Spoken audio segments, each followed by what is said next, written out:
Hello everyone, my name is Northern Nate. Welcome back to another episode. And in today's episode, I want to share with you some of my pickups from the past couple months here. It's been a while since we did my last pickups video, and there's a variety of different games here, as well as some books I want to point out.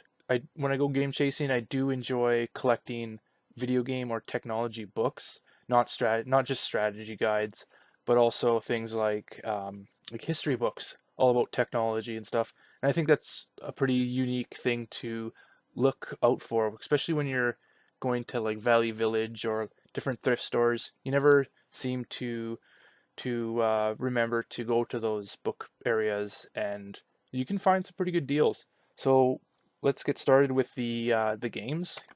Now, first up is Bravely Second. Bravely Second is the sequel to Bravely Default. Well, duh, it's Bravely in the fucking title. But um, for the most part, I really enjoy the first Bravely Default game. Whenever I'm on the go, I'm always either playing some sort of RPG or some sort of Zelda game. So another RPG to the 3DS library is always exciting to have. I haven't put any time into this yet, just because I have not finished the first one. But until I do, this is going to be waiting for me impatiently. So I got this from a local video game store. They had it on sale, so snagged it up. Next is the Wonderful 101. This is a platinum game that I do believe came out initially when the Wii U first launched. Um, I have not played it yet. From what I see online, a lot of people enjoy it. It's pretty cheap right now. I think I only got it for like 15 bucks. So, if you like, kind of looks like Pikmin meets like a random mix match of like Bayonetta or something. Next up is Timesplitters 2 on the PS2. Timesplitters is one of my favorite series of first-person shooters on the PS2 era of consoles. Great story, great multiplayer. You can play with bots. You can make your own maps. Highly recommended on every system. Mortal Kombat Deadly Alliance. For the most part, I'm not super huge into Mortal Kombat. However, I will pick them up if they're cheap. This so happens to be, I think it was like $2 or $3. So, yeah. Prince of Persia and the Sands of Time for the Cube. Um, I have the Warrior Within, I think, on the Cube. Um, yeah, probably. But I really enjoy the Prince of Persia games. The first one is really good. The Warrior Within kind of went downhill a little bit, but I always enjoyed the puzzles in the game, as well as trying to rewind time in order to fix your mistakes if you messed up a jump or you die or something like that. So it's a good addition to have. Next up is Maximo Ghosts to Glory. This is a sequel or spiritual successor to the Ghosts and Goblins series, or Ghouls and Ghosts, made by Capcom. I have not played this yet, but from what I've gathered from watching different YouTube videos, it's actually pretty difficult, so it'll be interesting to see how far I get into it, but I'm excited. One of my more recent game pickups is Doom. Now, I enjoyed the original when it first came out on the PC, as well as I do believe it came out on the Super Nintendo because it had like a red cartridge. Now, Doom to me pretty much defined first-person shooters, as many of you have already um, have been aware of with like the multiple other videos of different YouTubers doing that shit or talking about it. So in this game, they kind of revamp the first-person single-player shooter, which really needed that in a sense of you just basically get like a 3 to 4 hour story in like let's say Battlefield or something like that, where in Doom the campaign is over. I think I've put in 10 hours so far and I'm still not done, which is great. The story is hit and miss. When you first start, it's kind of just you're kind of just thrown into the mix where you are like strapped into like a coffin thing. And you break out and you start punching demons and shit.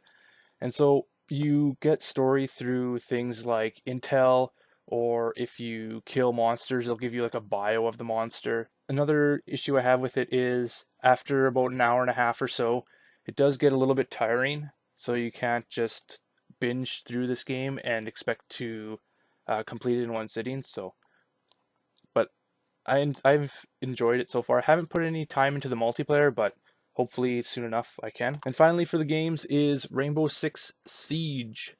I do enjoy the Rainbow Six Vegas games. I thought their single player was fantastic. However, Siege does not really have a single player. Instead, that single player is nothing but like challenges that involve the multiplayer maps and the different game modes. So, for example, like the first mission is it's like a hostage takeover thing. You have to um, eliminate all the terrorists and kind of rescue the hostage. But you can play that in multiplayer, so like the single player is kind of it's non-existent. It just gets you ready for the multiplayer.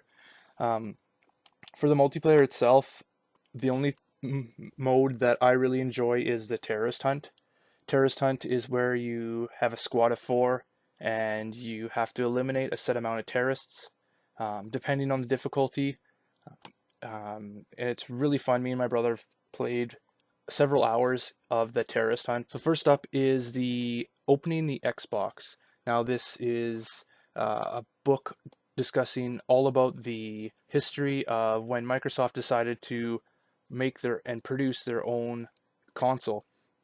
Now, during Microsoft's first entry into the console business, console video games were booming. You had the PlayStation 2 coming out, the Sega was on the downfall with the Dreamcast, and of course the GameCube was just coming out. So in addition to the opening the Xbox while game chasing, I found these weird kind of journal published anthologies all about this website called Gamespite, and they are called, I guess, when they first published in like 2007 and 2008, they released these anthologies that you can buy, and they're called Gamespite Anthologies Volume 1, Year 1. And it kind of just goes through, this one just goes through popular games and their actual little kind of journal entries or essays or blogs about the games. But then as the years went on, a lot of different journal entries started coming out, or anthologies started coming out. So this one's just specifically on the Game Boy, and they go into detail on the hardware specs. There's also a huge amount of information all about the different games that came out. Like they have a whole little chapter dedicated to Tetris, which is really cool. The next one here is Gamespite Quarterly 2.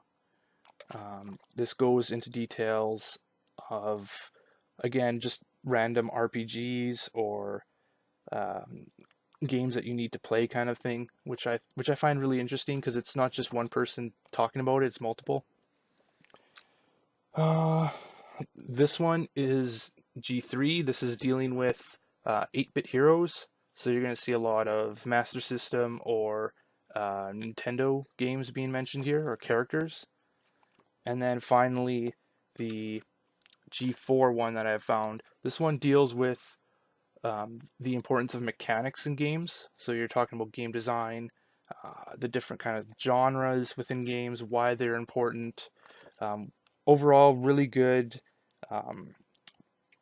writing, really good illustrations, really good presentation on all these books. So if you can find these books, I highly recommend picking them up. I can put the link down below on the website. I'm not sure if they sell them anymore. I know they're on eBay, or they were, so you can check there as well. But that's it for now. Let me know in the comments below what you think of the books, what you think of the games. Yeah, I would like to see if anybody has read any of these Gamespite anthologies. It'd be really interesting to see if there's any more. I haven't really seen anything else. Until the next video, guys, don't forget to like, comment, and subscribe so I can holla back.